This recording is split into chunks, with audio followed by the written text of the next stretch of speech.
c'est parti.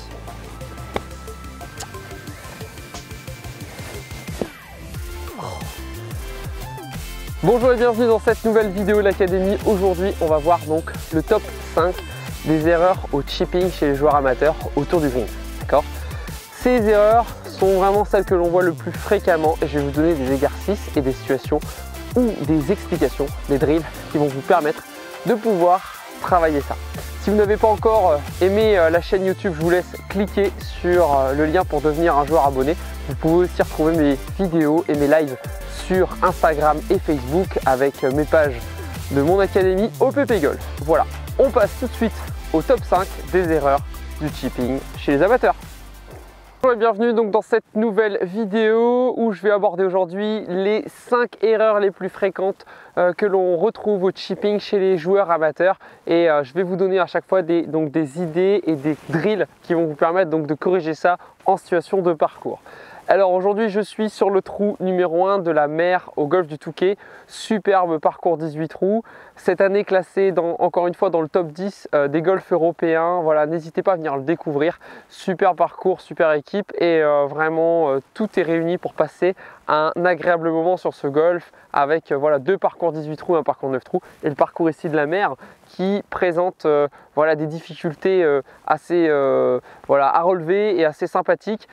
Quand vous êtes amateur de golf et de beau parcours, en tout cas c'est un links hyper intéressant à jouer. Alors pour les 5 conseils d'aujourd'hui, pour travailler sur le chipping, première idée, c'est que voilà, lorsque l'on voit les joueurs amateurs, on constate souvent un jeu fréquent avec l'action des poignets. Alors le jeu avec les poignets, c'est un jeu qui est possible mais très délicat lorsque vous jouez au golf. Et ce qu'il faut, c'est faire attention donc à ce jeu de main parce que le jeu de main va provoquer certes parfois de très bons contacts. Vous allez avoir parfois de la réussite à chaque fois que vous allez jouer votre balle.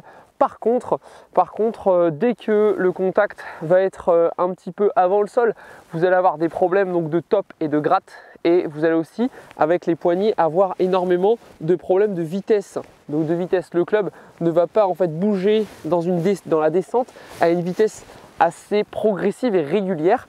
L'action des poignets va provoquer une vitesse très changeante et va provoquer aussi ce qu'on appelle un point bas dans le sol irrégulier. Parce que l'action des poignets peut être déclenchée ici, elle peut être déclenchée ici, elle peut être déclenchée ici. Donc en fonction de l'étape où les poignets vont être déclenchés et la situation du coup vous allez jouer, vous n'aurez pas la même confiance et la même consistance dans le coup pour pouvoir exécuter en tout cas le coup.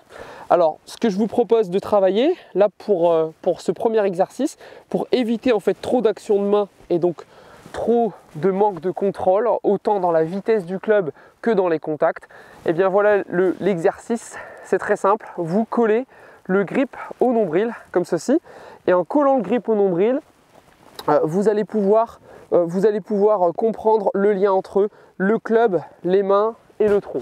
L'idée c'est de faire bouger en fait le club et le corps ensemble, d'accord, avec l'action en tout cas une action uniforme entre le club, les poignets et le tronc. Ce qui va permettre une uniformité en tout cas du loft parce que quand on actionne les poignets, on change aussi énormément le loft. Le loft s'ouvre, le loft se ferme.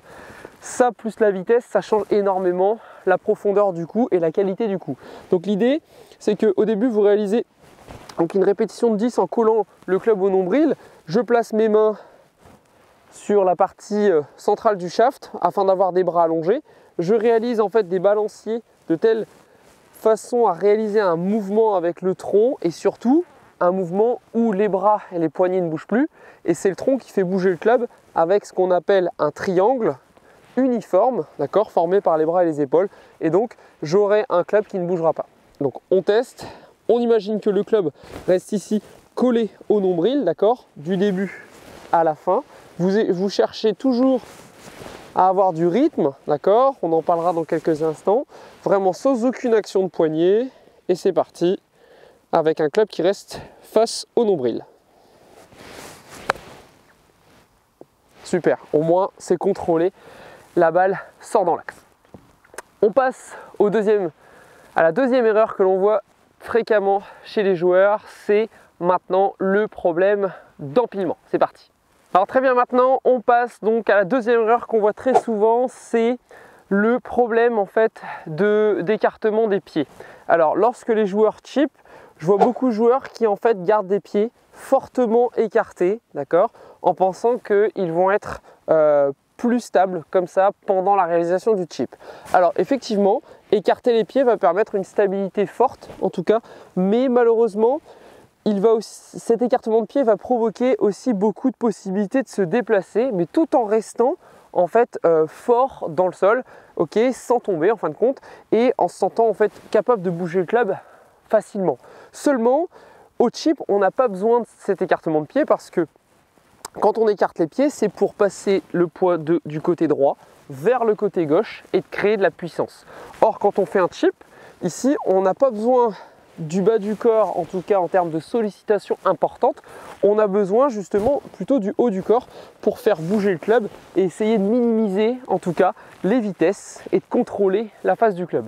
Donc l'idée, c'est que si vous écartez les pieds, voilà ce qui se passe, c'est que là, votre sternum représente le point au sol, votre sternum peut se déplacer à droite et donc le point bas qui représente là où va descendre le club, le point bas peut se déplacer. Regardez bien ici, je peux descendre mon club énormément avant la balle. Alors que si j'écarte les pieds, si je resserre les pieds par rapport à des pieds écartés, je ne peux plus me déplacer à droite, même si je fais un plus grand backswing, je ne peux plus me déplacer à droite et sans me déplacer à droite, eh bien, je vais avoir un point dans le sol qui va être beaucoup plus régulier. Donc l'avantage d'avoir des pieds serrés, et on constate que tous les pros sur le circuit, vous regarderez, dès que les pros jouent un chip autour du green, ils ont tout le temps les pieds écartés. Sauf bien sûr pour des lob shots où là on voit les pieds qui sont fortement écartés, mais sur tout ce qui est chipping en sensation fine, là à moins de 30 mètres autour du green, et plutôt en petit chip levé ou chip roulé, on a des pieds qui sont serrés, comme ça l'axe tête, sternum, bassin reste en fait uniforme et je bouge mon balancier autour d'un axe fixe, ce qui me permet de sortir des balles très régulières en termes de qualité de contact. D'accord? Donc si j'écarte, je peux déplacer cet axe et en le déplaçant, mon point bas retombe trop avant la balle ou au contraire trop après. Si je pousse trop dans les jambes, à l'inverse, je vais avoir des balles qui vont se projeter très fortement. Donc ça va pas être bon non plus, même si le contact peut être super. Je ne vais pas pouvoir bien gérer mes distances. Donc là l'idée c'est quoi? C'est garder des pieds un peu resserrés. Ok. Bon, en général ce que je conseille c'est voilà, la largeur d'un club. Ok, la largeur de votre tête de club c'est bien entre les pieds. Vous vous placez et vous réalisez vos chips pieds serrés. Comme ça vous allez réussir à assurer un joli rebond et un bon contact en jouant autour d'un axe. Allez, c'est parti, à vous de jouer. Je vous laisse tester ça, pieds serrés. Passons donc à la troisième erreur que l'on voit le plus fréquemment lorsque l'on chip autour des greens chez les amateurs. Eh bien, quand les amateurs en fait jouent une cible, ils essayent à chaque fois de jouer un maximum avec une face de club qui va essayer de tenir la direction par rapport à la cible, d'accord? Seulement en tenant cette direction, je vais provoquer souvent en fait une face qui va plutôt s'orienter à droite, d'accord? Alors que lorsque vous jouez, il ne faut pas oublier que lorsque on fait un backswing ou un élan en tout cas sur le démarrage de votre swing, le club va réaliser un arc qui va venir à l'intérieur, revenir square et continuer ce qu'on appelle à l'intérieur, inside, là-bas. Et donc pour assurer des sorties de balle assez droites, il ne faut pas chercher à avoir en tout cas un club qui suit parfaitement un rail. Ça va être compliqué pour la qualité de votre contact et aussi la qualité du rebond et de la sortie de balle. Donc ce que je vous conseille, d'accord, pour éviter ça, et aussi en plus de cette info, pour éviter d'avoir des épaules qui restent complètement figées par rapport à l'axe de la cible, d'accord. Si j'ai des épaules en fait qui restent dans ce sens là, par rapport à votre cible, je vais avoir mon poids qui se place complètement sur le pied arrière et provoquera dans cette étape, malheureusement, des contacts avec vraiment un rebond beaucoup moins efficace et des qualités en tout cas de contact qui ne seront pas super. Donc l'idée c'est que éviter de chipper en ligne permettra d'éviter des fautes de direction et aussi d'éviter des problèmes de contact.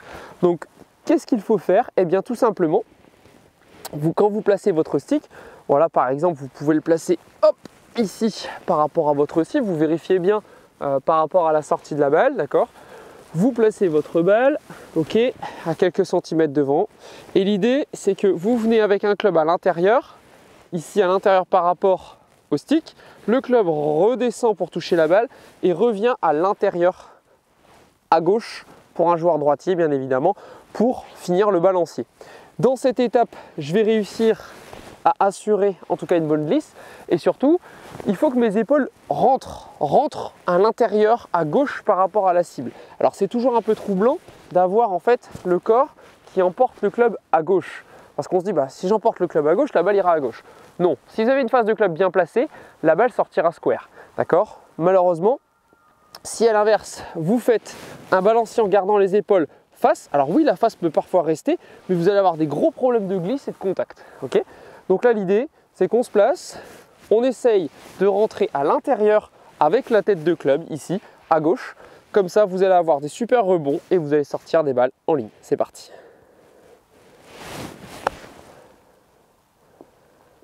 Bon, dommage, un tout petit peu long, mais vous voyez qu'elle sort parfaitement en ligne. Voilà pour le troisième conseil à mettre en place concernant les erreurs que l'on voit souvent chez les amateurs. Donc là, ici, évitez les chips en ligne et cherchez à réaliser un arc de cercle et à rentrer à gauche avec votre tête de club. Je vous laisse désormais passer à la quatrième étape, la quatrième erreur que l'on voit le plus souvent chez les amateurs, c'est-à-dire d'avoir un problème d'accélération. On regarde ça tout de suite. Pour continuer cette vidéo, on va s'attacher maintenant à regarder dans cette quatrième erreur que l'on voit chez les amateurs, c'est l'accélération. Donc l'accélération, elle est provoquée normalement dans le swing et c'est souvent ce qu'on entend dans le swing. Elle est provoquée par le bas du corps qui permet donc d'enchaîner la rotation avec le tronc et ensuite le lancer des bras et des mains. Seulement quand vous chippez, quand vous êtes autour du green, vous n'avez pas besoin de cette accélération. La simple accélération du tronc, du haut du corps, permet de donner assez de vitesse, aussi avec du relâchement et de la rotation et du contrôle avec les avant-bras et les mains. Si vous rajoutez beaucoup de bas du corps, vous allez avoir des projections de balles qui vont être très fortes. Donc là, ce que je vous conseille, c'est de pouvoir éviter, dans un premier temps, de lancer les hanches comme ceci, dans la descente, parce que si après un petit backswing, vous lancez les hanches, regardez bien ce qui se passe, vous avez des projections de balles qui sont très longues. Et donc là, pour contrôler les impacts, ça va être très difficile. Alors, qu'est-ce qu'il faut faire? Eh bien, lorsque vous êtes autour du green, tout simplement, ce que vous devez chercher à faire, c'est avoir un haut du corps qui fonctionne seul. Donc vous allez devoir garder les deux pieds au sol, et surtout, vous n'allez pas chercher à essayer de lancer le bassin pour retrouver le bassin face à la cible et sentir que le club a pu accélérer énormément. Si vous ressentez ça, vraiment, vous aurez des problèmes de distance et aussi pour vous placer près des drapeaux, ça va être compliqué. Donc là, ce qu'il faut réaliser, c'est tout simplement avec les premiers conseils qu'on a vus tout à l'heure, un bas du corps assez empilé, un haut du corps qui va faire bouger le club, et on va essayer de garder les deux pieds collés au sol du début à la fin, les deux pieds collés au sol pour essayer de faire un balancier uniquement avec le tronc. Et vous devez sentir que, bien évidemment, le bassin tourne très légèrement, mais ce n'est pas lui qui est moteur, c'est le tronc qui va faire bouger le bas. Si le bas doit suivre, il doit suivre parce que voilà, on n'est pas des machines, il faut aussi pouvoir bouger légèrement les lombaires et le dos. Donc laissez tout simplement les hanches suivre votre tronc, ne les bloquez pas énormément. Si vous êtes quelqu'un qui bouge beaucoup de trop, fixez un tout petit peu les genoux pour essayer justement d'avoir un haut qui soit plus moteur que le bas. Donc voilà, cherchez à avoir un bas plus fixe et un haut beaucoup plus actif. C'est parti. Mes deux pieds sont collés au sol, super.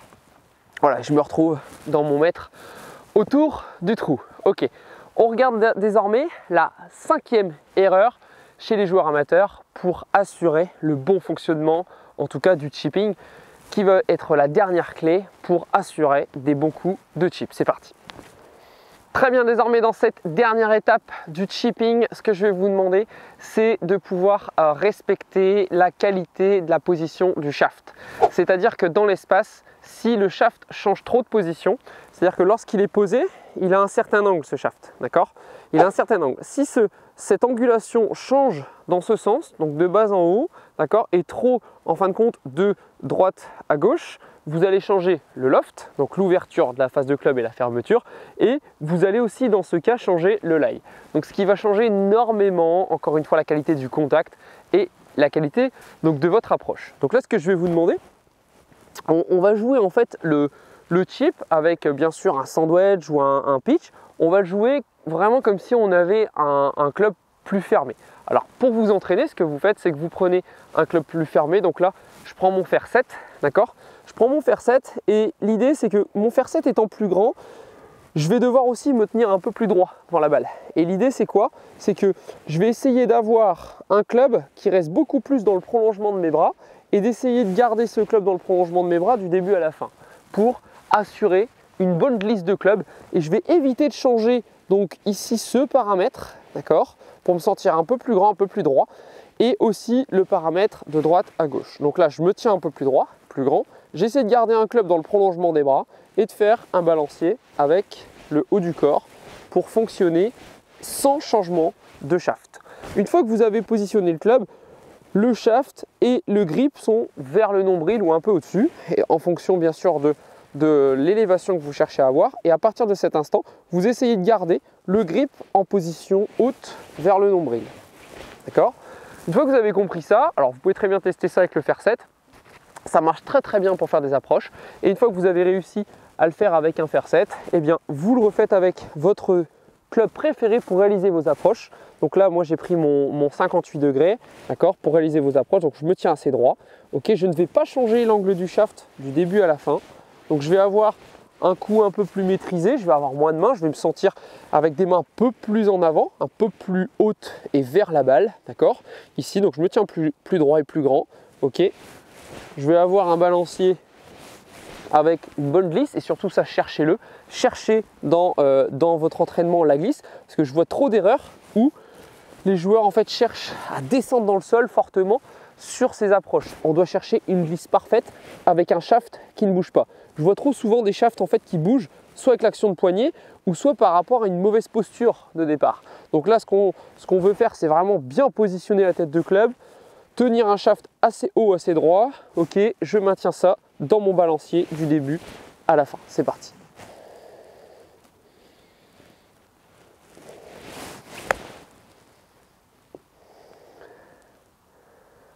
Ok, parfait. Voilà pour les 5 erreurs que l'on voit le plus souvent chez les joueurs amateurs. Si cette vidéo vous a plu, eh bien, j'ai mis en place des plans d'entraînement, du coaching, donc avec des plans d'entraînement et des méthodes par arborescence qui vont vous aider donc à cibler vos problèmes et à pouvoir surtout orienter vos exercices en fonction de vos entraînements. Alors j'ai d'autres programmes comme Swing Move et prochainement donc les plans d'entraînement déjà préprogrammés en fonction des statistiques des joueurs et des index connus. Voilà, grâce à des partenaires comme Hello Birdie et Spider Golf qui m'aident donc à développer le système où on va vous orienter avec des plans d'entraînement en fonction des problématiques par index. Voilà. Et bien écoutez, je vous laisse liker la vidéo, un petit commentaire si vous avez des questions et n'hésitez pas donc à suivre ma page pour voilà, tout simplement recevoir prochainement d'autres vidéos. Je vous dis à bientôt, bon entraînement. Vous retrouvez les liens en dessous de la vidéo. Allez, bon entraînement à tous et à bientôt.